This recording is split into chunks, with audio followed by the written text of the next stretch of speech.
वहां के एटमॉस्फेयर के हिसाब से खुद को किस रूप में ढाला होगा और क्या वहां एलियंस की कोई विकसित सभ्यता मौजूद है।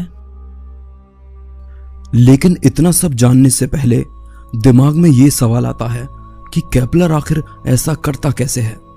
कैसे वो हजारों और लाखों प्रकाश वर्ष दूर मौजूद प्लैनेट्स को ढूंढ लेता है। केपलर अब तक बनाए गए सभी टेलीस्कोप में सबसे अनोखा है।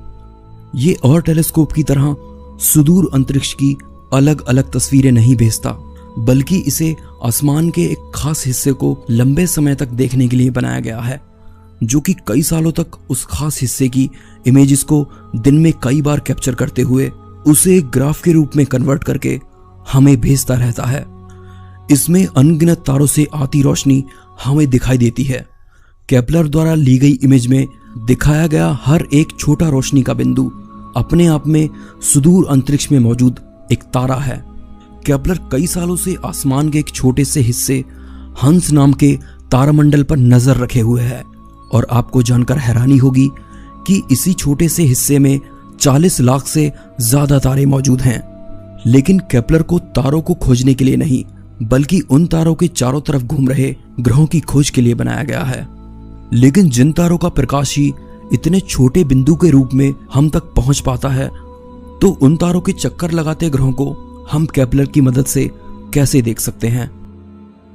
ग्रह आकार में तारों से कई गुना छोटे हो सकते हैं और ये हजारों प्रकाश वर्ष दूर से तो बिल्कुल नहीं देखे जा सकते। तो केपलर इन्हें कैसे देख लेता है, आइए जानते हैं। केपलर तारों की रोशनी में होने वाले उस छोटे से छोटे बदलाव को पकड़ पाने में समर्थ है, जो तारों का चक्कर लगाते हुए ग्रहों की वजह से होता है। जब कोई प्लेनेट अपने तारे के चक्कर लगा रहा होता है, तो हमारी तरफ आती हुई रोशनी ग्रह के तारे के आगे आ जाने से थोड़ी धुंधली हो जाती है।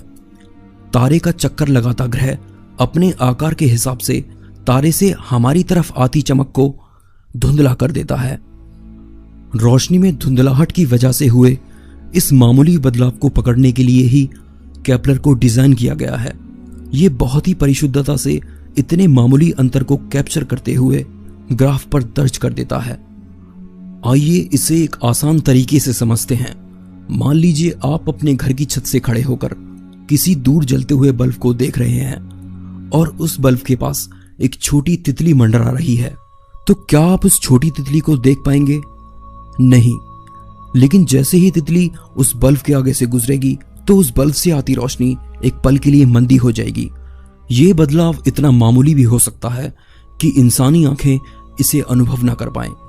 लेकिन तितली की जगह कोई बड़ा ऑब्जेक्ट बल्ब के आगे से गुजरेगा, तो हमें रोशनी में हुआ ये बदलाव साफ नजर आएगा। ठीक इसी तरह अपने तारे के चक्कर लगाते हुए ग्रहों की वजह से रोशनी में आए बदलाव को केपलर द्वारा बहुत ही परिशुद्धता से नोट किया जाता है। ग्रह जितना ज्यादा बड़ा होगा, वो तारे से आती उतनी ज्यादा रोशनी को धुंधला और ब्लॉक कर पाएगा। इसी आधार पर केपलर सुदूर अंतरिक्ष में मौजूद ग्रहों को खोज पाता है। और सिर्फ इतना ही नहीं, केपलर से उस ग्रह के आकार के बारे में भी जानकारी मिलती है। इसी को आधार बनाकर वैज्ञानिक लंबे समय तक किसी तारे से आने वाली चमक का एक ग्राफ के जरिए अध्ययन करते हैं, जिसमें वे समय के साथ उसकी चमक में आए बदलाव पर नजर रखते हैं। केपलर द्वारा भेजे गए इस ग्राफ को देखने से पता लगता है कि दूर से आ रही एक तारे की चमक में हर चौथे दिन धुंधलाहट नजर आती है, जो ग्राफ में गिरावट के रूप में साफ साफ देखी जा सकती है। इसका मतलब यह हुआ कि प्लैनेट 4 दिन में अपने तारे का एक चक्कर लगाते हुए केपलर की तरफ आने वाली चमक को धुंधला कर देता है, जो कि ग्राफ पर रिकॉर्ड हो जाती है। इस हिसाब से हम कह सकते हैं कि प्लैनेट जितना ज्यादा बड़ा होगा, वो उतनी ज्यादा रोशनी को ब्लॉक करेगा और वो रोशनी ग्राफ पर एक गहरी गिरावट के रूप में देखी जा सकेगी, जिससे उसके आकार का पता लग जाता है। फिर वैज्ञानिक गणना करके उसके आकार का सही पता लगाने में सफल हो जाते हैं। दोस्तों, अब हम जानते हैं कि केपलर कैसे सुदूर मौजूद दूसरे प्लेनेट की खोज करता है। आप यकीन नहीं करेंगे कि केपलर के डाटा के हिसाब से हमारी गैलेक्सी में ही करीब 100 अरब प्लेनेट मौजूद हैं। पर क्या इनमें से किसी पर जीवन है? आंकड़ों की माने तो हमारी गैलेक्सी के 100 अरब तारों में से सिर्फ कुछ लाख पर ही जीवन संभव है, और ये संख्या एलियन प्लेनेट की खोज के